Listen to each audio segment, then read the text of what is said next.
Halo, kembali lagi di percobaan fluida statis dengan subtopik percobaan tekanan hidrostatis. Nama saya Agnes Hotnian dari kelas 11 MIPA 2, nomor absen 2. Di video kali ini saya akan menjelaskan tentang konsep sederhana melalui percobaan dan penjelasan tekanan hidrostatis. Seperti apa ya kira-kira? Yuk kita simak video berikut ini. Sebelum kita melakukan percobaan, alangkah baiknya kita mengetahui definisi berikut ini. Yang pertama, fluida statis. Fluida statis atau sering disebut dengan hidrostatika merupakan ilmu fisika yang mempelajari karakteristik zat cair dalam keadaan diam. Dalam mempelajari materi ini, biasanya kita akan membahas tentang tekanan fluida. Ada berbagai macam zat yang tergolong dalam fluida, yakni air dan gas. Gas pun tergolong ke dalam fluida karena dapat mengalir dan disebabkan oleh hembusan angin. Yang kedua, tekanan. Tekanan merupakan hasil bagi dari gaya yang bekerja tegak lurus dengan luas bidang. Tekanan digunakan untuk mengukur kekuatan suatu benda, baik benda cair maupun gas. Maka, definisi dari tekanan hidrostatis merupakan tekanan yang diberikan fluida diam atau statis yang bergantung pada jenis fluida dan kedalaman titik terhadap permukaan. Sekarang, kita lihat percobaan tekanan hidrostatis yang ditampilkan dalam video berikut ini ya. Alat dan bahan yang diperlukan. Botol bening, air yang berwarna atau tidak, boleh ya teman-teman.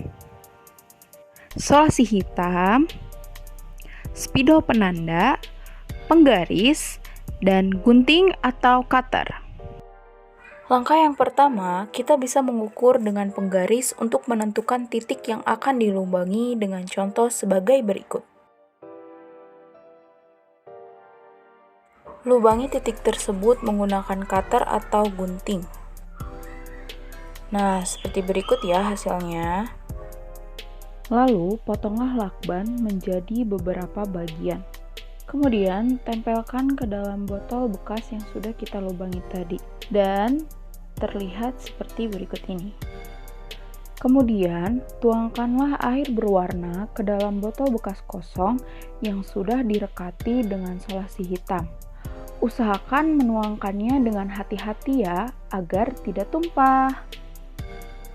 Kemudian, lepaskanlah lakban hitam satu persatu dan amati perubahan yang terjadi. Wah, kenapa bisa seperti itu ya? Air yang terpancar semakin ke bawah semakin kuat, sedangkan air yang terpancar ke atas semakin lemah. Yuk kita analisis bersama. Dari video percobaan yang dilakukan, terdapat pernyataan seperti berikut ini. Titik paling atas itu memiliki pancuran yang paling lemah, sedangkan titik lubang paling bawah memiliki pancuran yang paling kuat. Nah, yang pertama, mengapa pancaran air semakin ke bawah semakin kuat pancarannya?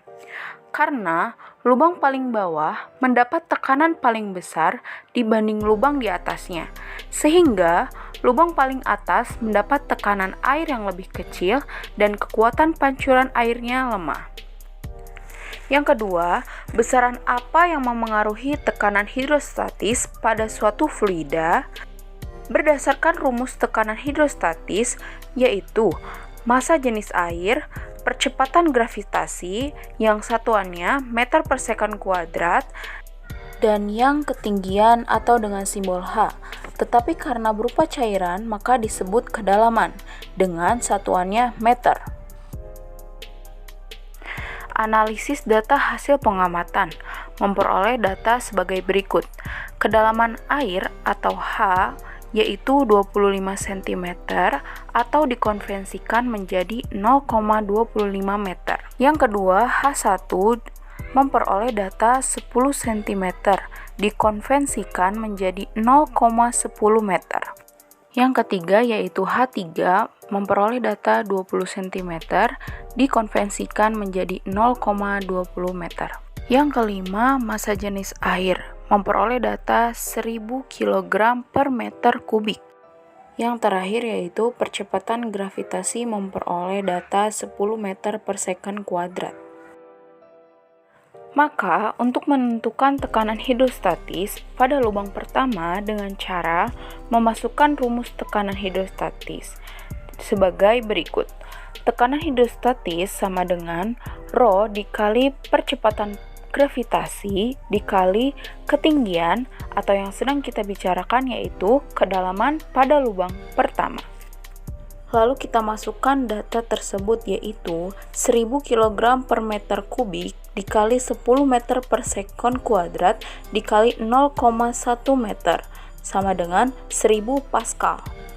Begitu pula untuk mencari tekanan pengamatan pada hidrostatis titik lubang kedua dan titik lubang ketiga. Pernyataan ini tekanan hidrostatis dari ketiga ini pun lebih besar, yaitu titik lubang ketiga, sedangkan yang terendah yaitu titik lubang pertama. Jika disimpulkan yaitu P3 lebih besar daripada P2 lebih besar daripada P1, atau P1 lebih kecil daripada P2 lebih kecil daripada P3. Kita bisa menarik kesimpulan. Yang pertama, besarnya tekanan hidrostatis sebanding dengan kedalaman zat cair.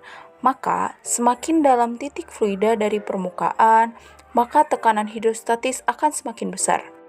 Yang kedua, besarnya tekanan hidrostatis sebanding dengan nilai massa jenis, yang artinya semakin besar nilai massa jenis fluida, maka tekanan hidrostatis akan semakin besar. Nah, itu dia adalah percobaan dan pembahasan mengenai tekanan hidrostatis. Semoga apa yang disampaikan dapat bermanfaat bagi kita semua dan dapat diterapkan di kehidupan kita sehari-hari. Terima kasih dan sampai jumpa kembali. Bye!